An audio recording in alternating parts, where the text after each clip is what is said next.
ہماری خیر اسی میں ہے کہ جلد سے جلد ساحل تک پہنچ جائیں۔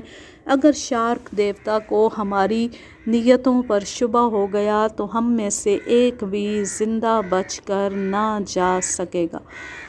نہیں نہیں، میں شارک کا ڈٹ کر مقابلہ کروں گا۔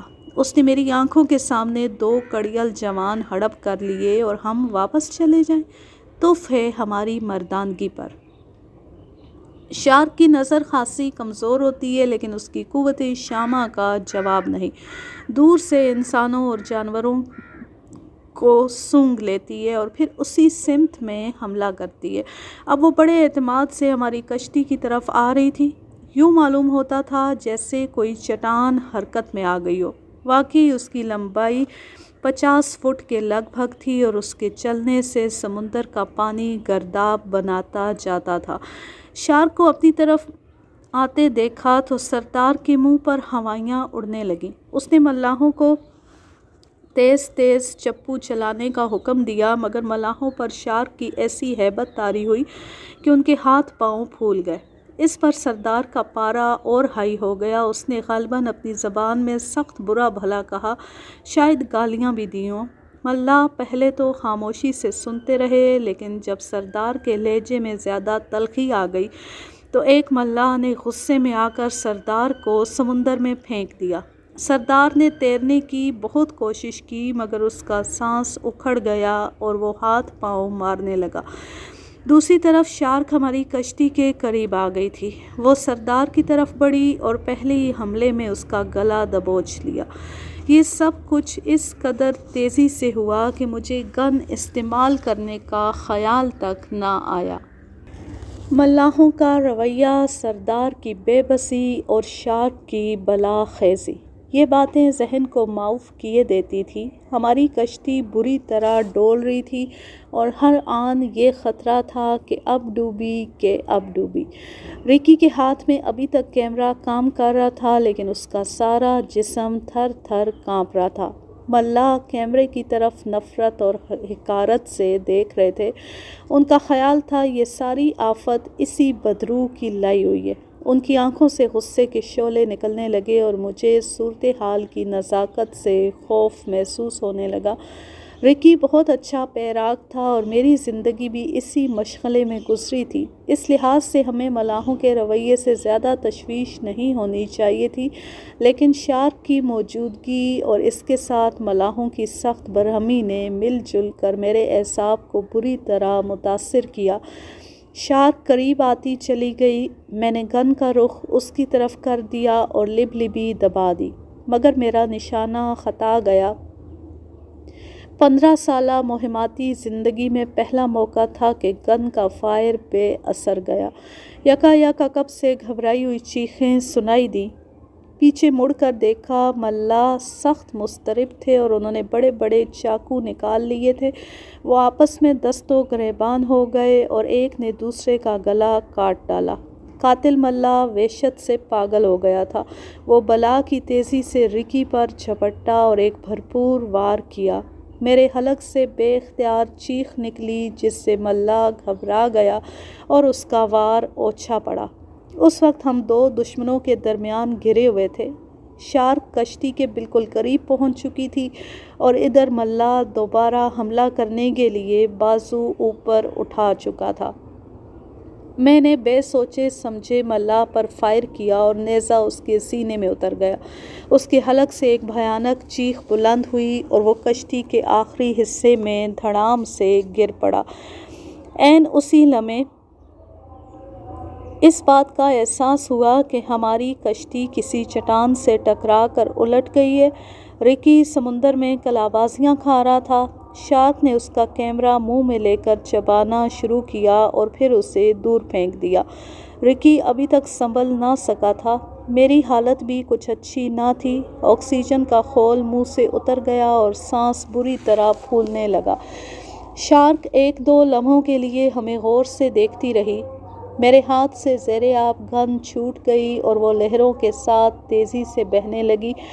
اس کا رخ شارک کی طرف تھا۔ یہ لمحہ انتہائی نازک تھا۔ اگر میں گن کو پکڑنے کی کوشش کرتا ہوں تو شارک سے قریب ہو جاتا ہوں۔ گن حاصل نہ کروں تو شارک کا لقمہ بن جانا یقینی ہے۔ ابھی میں کچھ فیصلہ نہ کر پایا تھا کہ شارک کے جسم میں حرکت پیدا ہوئی۔ وہ مسلسل رکی کی طرف دیکھ رہی تھی۔ اب اس نے رکی کی طرف بڑھنا شروع کیا جو موجوں سے نبرد آزمائی کر رہا تھا۔ دفتن شارک نے رکی کو ٹانگ سے پکڑا اور پوری قوت سے اپنی طرف کھینچا۔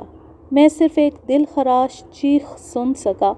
بجلی کی طرح ایک خیال میرے ذہن میں آیا۔ سیر آب گن مجھ سے تقریباً 10 فٹ کے فاصلے پر آگے آگے تیر رہی تھی۔ میں نے پوری قوت سے تیرنا شروع کیا۔ رکی کسی طرح اپنی ٹانگ شارک کے منہ سے چھڑانے میں کامیاب ہو گیا تھا اور شارک انتقام لینے کے لیے بپھری ہوئی تھی۔ میں رکی کی یہی مدد کر سکتا تھا کہ شارک پر عقب سے فائر کروں، مگر میرے پاس گن نہ تھی۔ میرا اس سے فاصلہ صرف 5 فٹ رہ گیا تھا۔ میں نے اسے پکڑنے کی آخری کوشش کی مگر ایک تند و تیز موج اسے بہت دور لے گئی۔ اب ہم دونوں کی موت یقینی تھی۔ میں نے رکی کے ہاتھ میں ایک چمکتا ہوا چاقو دیکھا اور مجھے خیال آیا کہ ایک چاقو میرے پاس بھی ہے۔ میں نے اندر کی جیب میں ہاتھ ڈالا اور چشم زدن میں اسے کھول کر شارک کی طرف بڑھا۔ وہ مجھ سے صرف 15 فٹ کے فاصلے پر تھی۔ 30 سیکنڈ کے اندر میں اس کے قریب پہنچ گیا اور شارک پر پیچھے سے حملہ کیا۔ عین اسی وقت رکی کا خون آلود ہاتھ بلند ہوا اور اس سے پہلے کہ وہ دوبارہ چاقو شارک کے جسم میں گھونپ دیتا، شارک نے اسے گردن سے پکڑ لیا۔ میرا چاقو اپنا کام کر چکا تھا۔ شارک نے ہلکی سی جھرجھری لی اور رکی کو چھوڑ کر میری طرف بل کھا کر مڑی۔ پانی میں طوفان سا آ گیا اور میرے لیے توازن برقرار رکھنا ممکن نہ رہا۔ شارک نے اپنی چھوٹی چھوٹی آنکھوں سے مجھے دیکھا اور مجھ سے ٹکرا گئی۔ ایک لمحے کے لیے مجھے یوں محسوس ہوا جیسے سارے جسم کو آگ لگ گئی ہو۔ جلن، بے پناہ جلن۔ غیر ارادی طور پر میرا ہاتھ اپنے کندھے پر پڑا اور خون میں لت پت ہو گیا۔ وہاں سے میرا لباس تار تار ہو گیا تھا اور سمندر کا پانی میرے زخموں میں نمک بھر رہا تھا۔ زیادہ خون بہہ جانے کی وجہ سے نقاہت میں اضافہ ہوتا گیا اور پھر مجھے اپنا ہوش نہ رہا۔ معلوم نہیں میں کتنی دیر بے سدھ پڑا رہا۔ جب ہوش آیا تو اپنے آپ کو پانی پر تیرتا ہوا پایا اور اسی وقت ایک سخت سی چیز میرے ہاتھ سے ٹکرائی۔ یہ میری زیر آب گن تھی۔ حالباً سمندر کے اس حصے میں غیر محسوس سا گرداب تھا۔ اس کی بدولت گن چکر کاٹتی رہی ہوگی۔ میں نے گرد و پیش پر نظر ڈالی اور دوسرے لمحے دہشت کی ایک سرد لہر سارے جسم میں سرایت کر گئی۔ شارک کوئی 50 فٹ کے فاصلے پر رکی کی لاش کھانے میں مصروف تھی۔ میرے جسم کی توانائی بڑی حد تک ضائع ہو چکی تھی، لیکن شارک کو دیکھتی میرا خون کھولنے لگا اور میں نے اپنے بازوؤں میں بے پناہ قوت محسوس کی۔ میں آہستہ آہستہ شارک کی طرف بڑھا۔ زندگی میں اب کوئی کشش باقی نہ تھی۔ میں اپنی آنکھوں کے سامنے کئی انسانی جانوں کو ختم ہوتے دیکھ چکا تھا۔ موت کا خوف بتدریج کم ہوتا چلا گیا۔ میرے زخموں سے اب بھی خون رس رہا تھا اور جلن میں کوئی کمی واقع نہ ہوئی تھی، مگر یہ حالت بھی میرے عزم میں حائل نہ ہو سکی۔ میں بڑھتا چلا گیا اور پوری احتیاط سے شارک پر فائر کیا۔ نیزہ اس کے پہلو میں گڑ گیا مگر اس پر کچھ بھی اثر نہ ہوا۔ صرف 1-2 ثانیوں کے لیے اس نے لاش کو چبانا چھوڑ دیا۔ میں نے دوسرا فائر کیا جو اس کی پشت میں پیوست ہو گیا اور اس کے جسم میں ایک اضطراب آمیز حرکت ہوئی۔ وہ بل کھاتی ہوئی اس سمت میں تیرنے لگی جس طرف سے نیزے آ رہے تھے۔ میری حیرت کی کوئی انتہا نہ رہی جب میں نے اسے چند ثانیوں میں 25 فٹ کا فاصلہ طے کرتے دیکھا۔ میں نے بے خطر تیسرا فائر کیا۔ نیزہ اس کی آنکھوں کو چیرتا ہوا نکل گیا۔ اب اس کے جسم سے خون بہنے لگا تھا۔ وہ پھر بھی میری طرف بڑھتی رہی۔ میں نے اس کے حلق کا نشانہ لیا اور آخری فائر کھول دیا۔ نیزہ نشانے پر لگا اور وہ بری طرح تڑپنے لگی۔ اس دوران میں ایک کشتی میری مدد کو پہنچ گئی۔ میں نے شارک کی طرف اشارہ کیا، وہ اسے دیکھ کر دہشت زدہ ہو گئے اور میری طرف پھٹی پھٹی آنکھوں سے دیکھنے لگے۔ وہ مر چکی ہے، میں نے نحیف آواز میں کہا۔ وہ میری زبان نہ سمجھ سکے۔ میں نے شارک کے زخموں کی طرف اشارہ کیا جن سے خون بہہ رہا تھا۔ خون بہتا دیکھ کر وہ اور گھبرائے اور ان کے ہاتھ پاؤں پھولنے لگے۔ پھر انہوں نے چپو تیز تیز چلانے شروع کر دیے اور ہم تقریباً 15 منٹ میں ساحل تک پہنچ گئے۔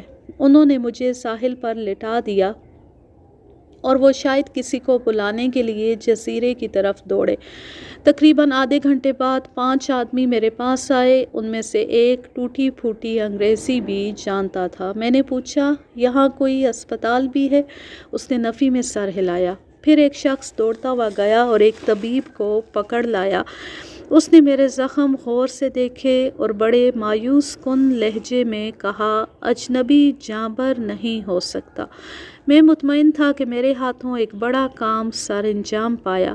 میں نے اپنی مختصر سی روایت سنائی جس سے وہ بہت متاثر ہوئے اور مجھے جزیرے کی عالی شان جھونپڑی میں ٹھہرایا۔ اسی روز ایک جیپ کے ذریعے ایک قریبی جزیرے پر بھیج دیا جہاں ایک جدید ہسپتال تھا۔ 10 ماہ سے میں اسی اسپتال میں ہوں اور یہ آپ بیتی یہیں سے تحریر کر رہا ہوں۔ اس کہانی کے مترجم ریاض جاوید اور اس کا ماخذ اردو ڈائجسٹ نومبر سن 1968 اور رابرٹ ایڈمنڈ آلٹر کی پیدائش 10 دسمبر سن 1925 اور وفات ہے 26 مئی سن 1966۔ اب میں لیتی ہوں آپ سے اجازت۔ جہاں رہیں خوش رہیں، شاد و آباد رہیں، ہنستے مسکراتے رہیں، اور اگر یہ کہانی یا میرا انداز پسند آئے تو اس چینل کو سبسکرائب ضرور کر لیں، بیل آئیکن کو ضرور پریس کریں تاکہ آنے والی ہر نیو ویڈیو کی نوٹیفیکیشن آپ کو بر وقت ملتی رہے۔ ویڈیو کو لائک کیجئے، زیادہ سے زیادہ شیئر کیجئے اور اچھا سا کمنٹ کیجئے۔ اللہ حافظ، اللہ نگہبان۔ سردیوں کی ہلکی ہلکی سنہری سی دھوپ، پہاڑوں کی چوٹیاں گہری دھند میں لپٹی ہوئی بالکل نظر نہیں آ رہی، اور آس پاس ہلکا ہلکا پرندوں کا شور، گاؤں کی فضا، بہت مزہ آ رہا ہے۔ اللہ حافظ، اللہ نگہبان۔